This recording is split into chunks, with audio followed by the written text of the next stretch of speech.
Hello நண்பர்களே, வணக்கம். நான் உங்கள் பிரியா. நம்ம இன்றைக்கி பார்க்க போகிற பதிவு என்ன அப்படின்னு பார்த்தீங்கன்னா, நம்மளுக்கு வரக்கூடிய புதன்கிழமை புத்தாண்டு பிறக்க போகுது. ஸோ அன்னைக்கு நான் சொல்லக்கூடிய இந்த பொருட்கள்லாம் நீங்கள் கண் விழித்தீங்க அப்படின்னா கட்டாயமாக முருகப்பெருமானோட முழு அருளும் உங்களுக்கு கிடைக்கும். அது என்னென்ன மாதிரியான பொருட்கள், எங்கெல்லாம் நம்ம வைக்கலாம், அது எப்போ நம்ம வைக்கணும், இதெல்லாம் பற்றி நம்ம இந்த பதிவில் பார்க்கலாங்க. அதுக்கு முன்னாடி நம்மளோட சேனலை நீங்கள் பார்த்துட்டு இருக்கக்கூடிய முருக பக்தர்களாக இருந்தீங்க அப்படின்னா ஓம் சரவண பவான்னு சொல்லிட்டு நம்மளோட கமெண்ட் பாக்ஸில் ஒரு கமெண்ட் போஸ்ட் பண்ணுங்கள். இதுக்கு முன்னாடி நம்மளோட சேனல் நீங்கள் இன்னும் சப்ஸ்கிரைப் பண்ணாமல் பார்த்துருந்தீங்க அப்படின்னா மறக்காமல் சப்ஸ்கிரைப் பண்ணி வச்சுக்கோங்க. இப்போ வாங்க நம்ம பதிவுக்குள்ளே போகலாம். ஸோ நம்மளுக்கு இந்த கலியுகம் நடக்கக்கூடிய இந்த நேரத்தில் கலியுக கடவுளாகி நம்மளோட முருகப்பெருமானோட அருள் நம்மளுக்கு பரிபூரணமாக கிடைச்சாலே போதுங்க. எவ்வளோ பெரிய பிரச்சனைகள் இருந்தும் நம்மளால் மீண்டு வெளியே வர முடியும். நீங்கள் சொல்லுவீங்க எல்லாருமே, நீங்கள் தான்க்கா சொல்கிறீங்க, இந்த 2024 வரைக்கும் நாங்கள் முருகனை நம்பி எங்களுக்கு அவர் எதுவுமே செய்யலை அப்படின்ட்டு.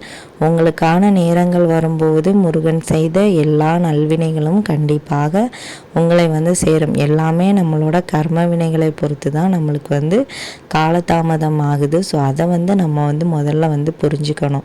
ஸோ இப்போ நம்ம முருகப்பெருமானோட அருள் முழுமையாக கிடைக்கணும் அப்படின்னா நம்ம கூடயே முருகப்பெருமான் இருக்கிறாருங்கிறத நம்ம முதல்ல உணரணும். ஸோ அதுக்கு நம்ம என்னென்னலாம் பண்ணலாம் அப்படின்னு பார்த்தீங்கன்னா, நீங்கள் முதல்ல காலையில் கண் விழித்ததும் நேராக பூஜை அறையில் உங்களுக்கு முருகப்பெருமானோட படம் இருந்தது, இல்லை சிலை வழிபாடு பண்ணுறீங்க, வேல் வச்சுருக்கீங்க அப்படின்னா நீங்கள் அதில் கூட நீங்கள் போய் கண் விழிக்கலாம். இல்லை உங்கள் மொபைலில் வால்பேப்பராக வச்சுருக்கீங்க அப்படின்னாலும் கூட நீங்கள் கண்ணை திறந்ததுமே அந்த வால்பேப்பரில் இருக்கக்கூடிய அந்த முருகர் படத்தை எடுத்து நீங்கள் பார்த்து உங்களுக்கு அன்னையோட நாளை கண்டிப்பாக ஏதாவது ஒரு முருகர் நாமத்தை சொல்லி நீங்கள் தொடங்கலாம். ஓம் சரவண பவா போற்றி சொல்லலாம், கந்தா போற்றி, கடம்பா போற்றி, கதிர்வேலா போற்றி, எக்கச்சக்கமான நாமங்கள் இருக்குது நம்மளோட முருகப்பெருமானுக்கு. உங்களுக்கு எந்த நாமம் முதல்ல அவரை பார்த்ததும் நினைவுக்கு வருதோ அதை நீங்கள் சொல்லி அந்த வால்பேப்பரை பார்த்தா கூட போதும். இல்லை உங்கள் வீட்டில் மயில் தோகை இருக்குது, மயில் நம்ம முருகரோட வாகனம், அந்த தோகை உங்கள் வீட்டில் இருக்குது அப்படின்னா நீங்கள் காலையில் எழும்பி முதன்முறையாக எந்த இடத்துல முழிக்கிறீங்களோ அந்த இடத்துல நீங்கள் அதை எடுத்து வச்சுக்கோங்க.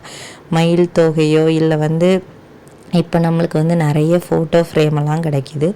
ஸோ அதை கொண்டு நம்ம நம்மளோட பெட்ரூம்லலாம் மாட்ட முடியாது. பெட்ரூம்லேருந்து எழுந்து போய் நீங்கள் முதல்ல முழிக்கக்கூடிய இடம் எங்கேயோ அதில் நீங்கள் மாட்டி வச்சுக்கோங்க. அது கரெக்டான எங்கே பார்த்து கிழக்கு திசை பார்த்து இருக்கிற மாதிரி மாட்டி வச்சுக்கோங்க. ஸோ அந்த மாதிரி இருக்கும்போது அதுலேயும் முருகர் படமோ இல்லை முருகர் ஃபோட்டோவோ இல்லை அவரோட ஏதாவது ஒரு திருநாமமோ எது கிடைச்சாலும் நீங்கள் அதை ஒட்டி வச்சுக்கோங்க. தினமும் நீங்கள் அதில் தொடர்ந்து ஒரு இதை மாதிரி நீங்கள் ஒரு 21 நாளோ இல்லை ஒரு 48 நாளோ செஞ்சுட்டு வரும்போது கண்டிப்பாக உங்கள் வாழ்க்கையில் நல்ல மாற்றத்தை நீங்கள் உணர முடியும். இது நீங்கள் வரக்கூடிய 1ஆம் தேதியிலேருந்து இதை நீங்கள் தொடர்ந்து செஞ்சு பாருங்கள். கண்டிப்பாக உங்கள் வாழ்க்கை மாறுவதை உங்களால் உணர முடியும். அதுக்கப்புறமா வேறு என்னெல்லாம் செய்யலாம் அப்படின்னா, முருகருக்கு பிடித்த பன்னீர் ரோஜா அவங்க வீட்டில் இருக்குதுன்னா அந்த பூவை கூட எடுத்து வச்சு நீங்கள் அதில் கண் விழிக்கலாம். கண்டிப்பாக முருகரோட முழு அருளும் உங்களுக்கு கிடைக்கும். அதே மாதிரி முதலே சொன்ன மாதிரி அவரோட அந்த ஃபோட்டோவோ இல்லை ஸ்டிக்கரோ எது இருந்தாலுமே நீங்கள் அதில் கண் விழிக்கலாம். இல்லை உங்கள் வீடு முருகர் கோவில் பக்கத்தில் இருக்குதுன்னா அந்த கோபுரத்தை பார்த்து கூட நீங்கள் கண் விழிக்கலாம். உங்களுக்கு இப்படி எந்த இடத்துலலாம் முருகர் கண்டிப்பாக நம்ம எங்கே நினைக்கிறோமோ அங்கே நிற்பார் கண்டிப்பாக. ஸோ அந்த மாதிரி உங்களுக்கு கனவுல வந்தாலும் கூட அது அவ்வளவு அபூர்வமான ஒரு விஷயம். கண்டிப்பாக இது புத்தாண்டில் யார் யாருக்கெல்லாம் நடக்குதுன்னு சொல்லுங்கள். கண்டிப்பாக முருகர் அருள் இருந்தது அப்படின்னா புத்தாண்டு அன்னைக்கு உங்களோட கனவுல அவர் எப்படியும் தெரிவார். ஸோ ஸோ வந்து இப்படி ஏதாவது பொருட்களில் வந்து நீங்கள் வந்து கண் விழிக்கணும்னு ஆசைப்படுறீங்க அப்படின்னா, முருகப்பெருமானோட அருளை வந்து முழுமையாக பெறணும்னு நினைக்கிறீங்க அப்படின்னா, செவ்வாய்க்கிழமை ராத்திரியே வந்து நீங்கள் வந்து இந்த இடத்துல வந்து அதெல்லாம் வந்து செட் பண்ணிடுங்க. இல்லாட்டி ஸ்ட்ரெயிட்டாக ஒன்றுமே பண்ணாதீங்க. கண்ணை அப்படியே மூடிட்டு போயிட்டு நேராக பூஜை அறையில் போயிட்டு முருகரோட படத்தை வந்து பார்த்துட்டு வந்துடுங்க. இல்லை நான் வந்து சுத்தமாக இருக்க மாட்டேன், எனக்கு வந்து குளிச்சுட்டு பூஜை அறை பக்கத்தில், நான் வந்து பூஜை அறைக்கு உள்ளே போக சொல்லலை, வெளியே இருந்து ஜஸ்ட்டு வந்து நீங்கள் வந்து பார்த்தாலே போதும். அப்படி இல்லை அப்படின்னா நீங்கள் வந்து இப்படி எங்கேயாவது ஃபோட்டோவோ இல்லை வந்து அவரோட ஏதாவது அவருக்கு சம்மந்தமான பொருட்களை வந்து நீங்கள் வந்து வெளி இடங்களில் எடுத்து வச்சு நீங்கள் வந்து அதில் வந்து கண் விழிக்கலாம்.